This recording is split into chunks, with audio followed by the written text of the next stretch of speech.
Il avait toujours cru connaître chacune de ses respirations pendant son sommeil. Cette année de mariage avait créé une intimité qui semblait inébranlable, une routine sacrée où chaque souffle nocturne était familier comme une prière. Mais cette nuit d'octobre, quand le vent froid traversait les fenêtres mal fermées de la maison, quelque chose de différent flottait dans l'air. Le silence avait une texture étrange, comme s'il gardait des secrets qu'il ne savait pas encore déchiffrer. Carlos travaillait en équipe de nuit depuis 3 mois, une décision qu'ils avaient prise ensemble pour augmenter les revenus familiaux. Il rentrait à 5 heures du matin, épuisé, trouvant Marina encore endormie, les cheveux répandus sur l'oreiller comme une cascade dorée. Elle murmurait toujours quelque chose d'incompréhensible quand il se couchait à ses côtés, un rituel de bonjour qui le réchauffait de l'intérieur. Mais dernièrement, ses matins semblaient différents. Il y avait une distance dans son regard, une hâte inexplicable pour qu'il s'endorme rapidement. Le premier soupçon vint un mardi.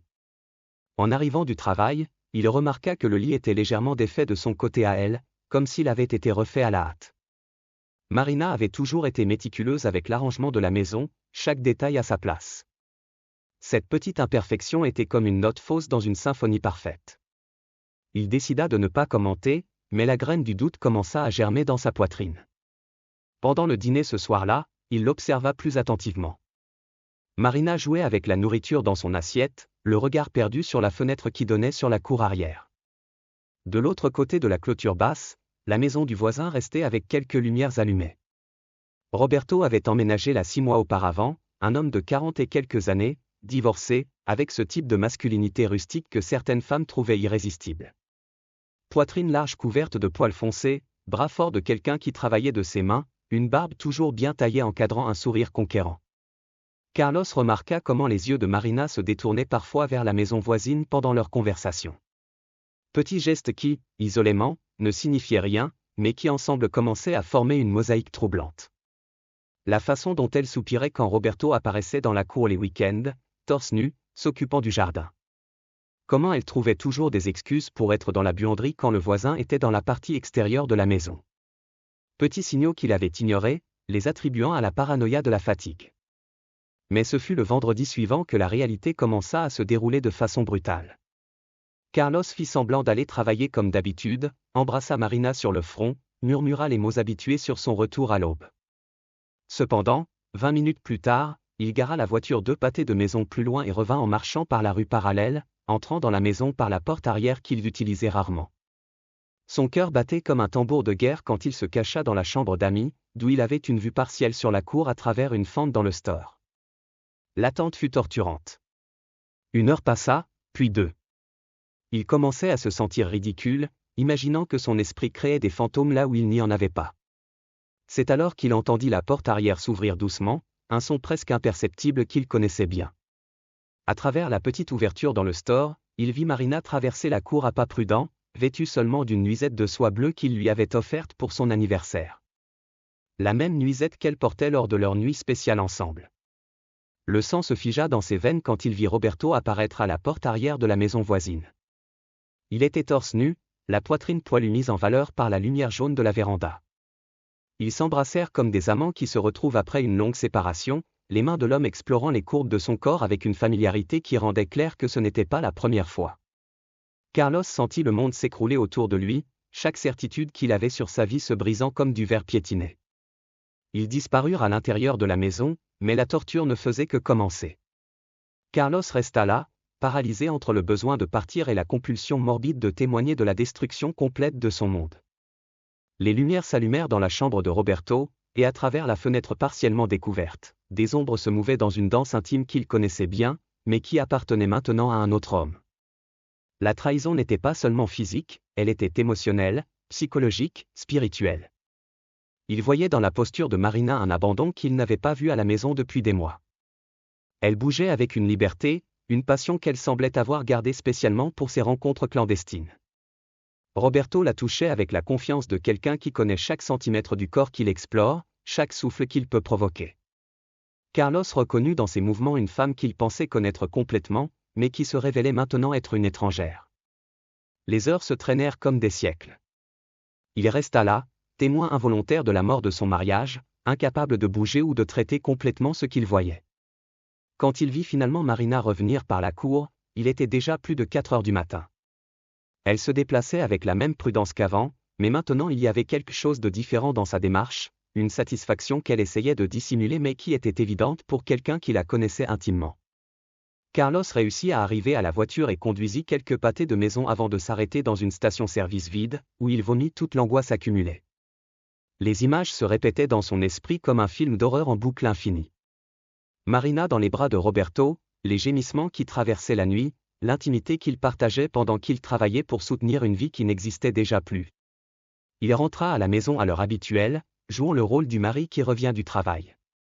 Marina dormait profondément, le visage détendu de quelqu'un qui venait de satisfaire tous ses désirs. Il se coucha à côté d'elle, le corps rigide comme une planche, sentant le parfum de Roberto imprégné dans la peau de sa femme. Elle murmura quelque chose dans son sommeil, un nom qui n'était pas le sien, et Carlos ressentit une douleur physique dans la poitrine, comme si quelqu'un serrait son cœur à main nue. Les jours suivants furent un exercice de dissimulation. Il continua la routine normale, travaillant, rentrant à la maison, dînant avec Marina comme si rien n'avait changé. Mais il observait chacun de ses gestes avec de nouveaux yeux, chaque regard furtif vers la maison voisine, chaque excuse pour sortir de la maison pendant ses heures de sommeil. La femme qui partageait le lit avec lui s'était transformée en étrangère, et il se sentait comme un acteur jouant un rôle dans une pièce qu'il ne comprenait plus. Marina commença à se maquiller plus soigneusement les jours où il travaillait, choisissait des lingeries qu'elle utilisait rarement pour lui. Petit détail qui avait maintenant un sens parfait, pièce d'un puzzle qu'il avait été trop aveugle pour assembler. Elle se préparait pour un autre homme, utilisant les produits qu'il achetait, la maison qu'ils avaient construite ensemble, comme décor pour sa trahison. La deuxième fois qu'il revint espionner fut 2 semaines plus tard. Cette fois, il s'arma d'un appareil photo emprunté à un ami photographe, justifiant qu'il pensait documenter quelques réparations dans la maison. L'objectif puissant lui permit de voir des détails qu'il aurait préféré ne pas voir, des moments d'intimité qui restèrent gravés dans sa rétine comme des fers rouges. Marina et Roberto n'étaient pas seulement des amants furtifs, ils se comportaient comme un couple passionné, avec des caresses, des conversations chuchotées, des rires partagés qu'ils n'entendaient plus à la maison depuis des mois. Ce fut lors de cette deuxième observation que Carlos réalisa que la trahison de Marina n'était pas seulement sexuelle. Elle était émotionnellement impliquée avec Roberto d'une façon qu'elle n'avait peut-être jamais été avec lui. Il voyait dans ses yeux une adoration, un abandon complet qui lui faisait remettre en question s'il avait jamais vraiment connu la femme qu'il avait épousée. La poitrine poilue de Roberto semblait magnétiser Marina d'une façon qui le laissait hypnotisé et nauséeux à la fois. La découverte la plus dévastatrice vint quand il entendit des fragments de conversation à travers la fenêtre ouverte. Marina parlait de quitter Carlos, de commencer une nouvelle vie. Roberto la calmait, disait qu'il devait être patient, que les choses se résoudraient au bon moment. Ils planifiaient un avenir ensemble, utilisant la maison de Carlos comme point de rencontre pour tramer la fin de son mariage. La trahison avait une date et une heure fixées, c'était un projet soigneusement architecturé, pas un moment de faiblesse ou de passion incontrôlée. Carlos rentra à la maison cette nuit-là portant le poids d'une connaissance qui le détruisait de l'intérieur. Il se coucha à côté de Marina, l'observant dormir, essayant de trouver dans son visage détendu quelques traces de la femme dont il était tombé amoureux 7 ans auparavant. Mais elle semblait une étrangère, comme si la trahison avait altéré même ses traits. Les cheveux répandus sur l'oreiller ne ressemblaient plus à une cascade dorée, mais aux mèches qu'un autre homme avait caressées quelques heures auparavant. Les semaines suivantes furent un enfer de simulation. Carlos continuait à travailler, rentrait à la maison, jouait le rôle du mari dévoué pendant que sa femme jouait le rôle de l'épouse fidèle. Ils étaient tous deux acteurs dans une farce pathétique, chacun gardant des secrets qui rongeaient l'âme. Il commença à noter les dates des rencontres, les horaires, les détails, construisant un dossier mental de la trahison qu'il témoignait. Marina commença à être plus affectueuse à la maison, comme si la culpabilité la motivait à être une meilleure épouse pendant la journée pour compenser les trahisons de l'aube.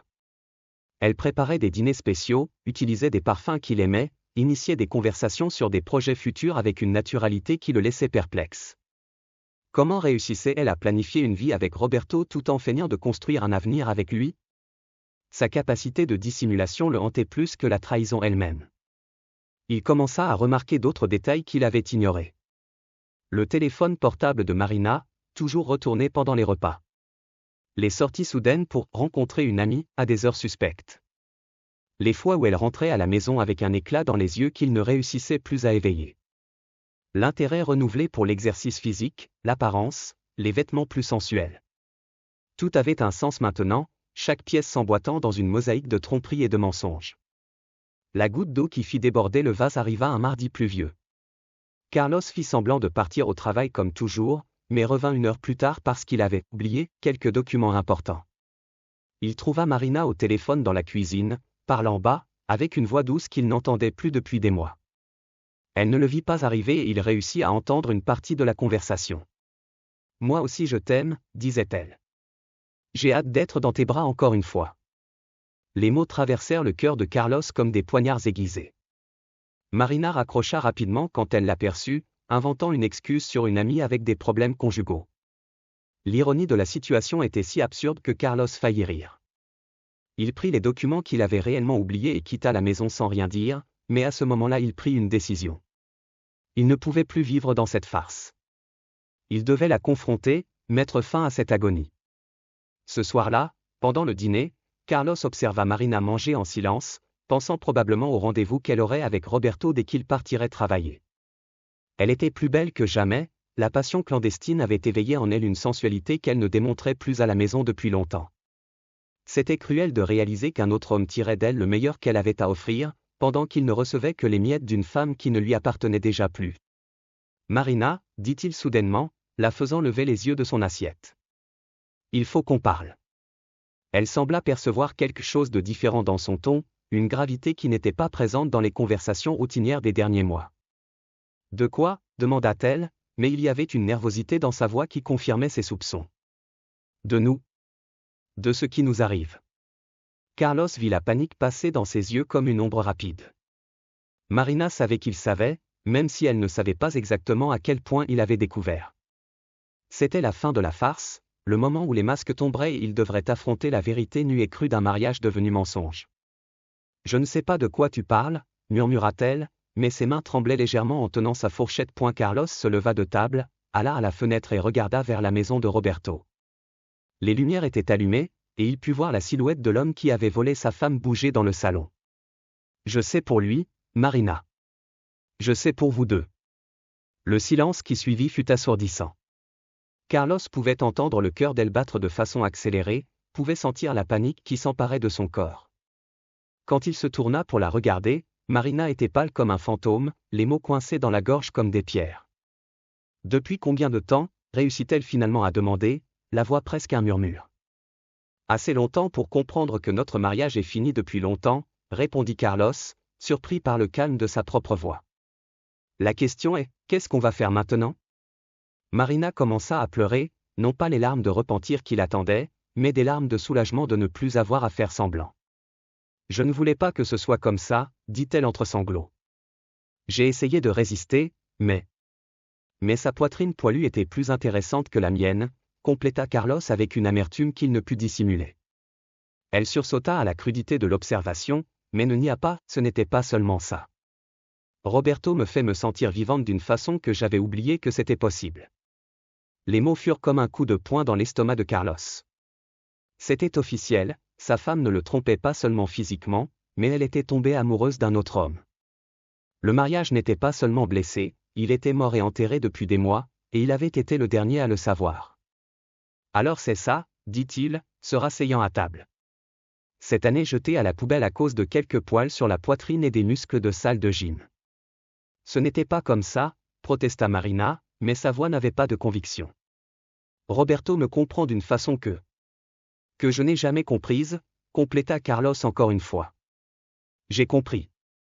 Tu veux être avec lui, pas avec moi. Marina baissa les yeux, incapable de nier l'évidence. Je suis désolé, Carlos. Je n'ai jamais voulu que tu découvres de cette façon. Quel était le plan alors ? Continuer à me tromper jusqu'à quand ? Jusqu'à ce que je vous trouve dans notre propre lit ? La mention du lit conjugal fit se recroqueviller Marina. On n'a jamais rien fait ici à la maison, dit-elle rapidement. Je n'aurais jamais profané notre maison ainsi. Carlos rit amèrement. Ah, que c'est noble de ta part. Tu as seulement profané notre mariage, notre confiance, nos 7 années ensemble. Mais notre maison est en sécurité. Ils restèrent en silence quelques minutes, le poids de la conversation planant entre eux comme un nuage dense. Carlos regardait la femme qu'il avait aimée de toutes ses forces et essayait de trouver quelques vestiges de ce qu'ils avaient partagé. Mais Marina semblait une étrangère, quelqu'un qu'il avait pensé connaître mais qu'en réalité il n'avait jamais vraiment connu. « Qu'est-ce que tu veux de moi maintenant » demanda-t-il finalement. Marina respira profondément, comme si elle se préparait à plonger dans des eaux profondes. « Je veux le divorce » dit-elle avec une honnêteté brutale. « Je veux rester avec Roberto. » Les mots, bien qu'attendus, le frappèrent encore avec force. C'était différent de soupçonner et d'avoir la certitude. C'était différent d'imaginer et d'entendre de sa propre bouche la confirmation que leur mariage était devenu un obstacle à enlever. « Alors c'est ça » murmura Carlos. Cette année résumée à « Je veux le divorce ». Marina se leva et s'approcha de lui, essayant de toucher son visage, mais Carlos s'éloigna. « Je suis vraiment désolé » dit-elle. « Tu es un homme bon, Carlos. Tu mérites quelqu'un qui t'aime de la façon dont tu mérites d'être aimé. » « Je pensais que cette personne c'était toi » répondit-il, la regardant dans les yeux pour la dernière fois comme mari et femme. « Moi aussi je le pensais » murmura-t-elle. « Mais les gens changent. Les sentiments changent. Et j'ai changé. » Carlos hocha lentement la tête, acceptant finalement ce qu'il savait déjà depuis des semaines. « Alors c'est fini » dit-il. « Vraiment fini. » Marina confirma d'un mouvement de tête, et à ce moment-là ils surent tous les deux qu'il n'y avait plus rien à dire. Le mariage était mort à cette table de dîner, entouré des assiettes du dernier repas qu'ils partageraient comme mari et femme. Carlos se leva, prit les clés de la voiture et marcha vers la porte. « Où vas-tu » demanda Marina. « Je ne sais pas » répondit Carlos sans se retourner. « Mais je sais que je ne peux pas rester ici. » Il quitta la maison cette nuit-là sachant qu'il n'y reviendrait jamais de la même façon. La vie qu'il avait construite avec Marina était du passé, un souvenir qu'il porterait à jamais comme une cicatrice sur l'âme. En conduisant dans les rues vides de la ville, Carlos pensait à l'ironie cruelle du destin. Il avait tant travaillé pour donner à Marina une vie meilleure qu'il avait fini par la perdre au profit d'un homme qui n'avait rien eu à faire d'autre qu'exister avec sa poitrine poilue et son charme de conquérant bon marché. La dernière image qu'il eut en quittant la maison fut celle des lumières allumées dans la maison de Roberto, et il sut que Marina ne tarderait pas à traverser la cour une fois de plus, mais cette fois ce ne serait plus une trahison. Ce serait le début d'une nouvelle vie, une vie dont il ne faisait plus partie. L'homme qui avait toujours cru connaître chaque respiration de sa femme pendant son sommeil découvrit qu'en réalité, il ne l'avait jamais connue éveillée.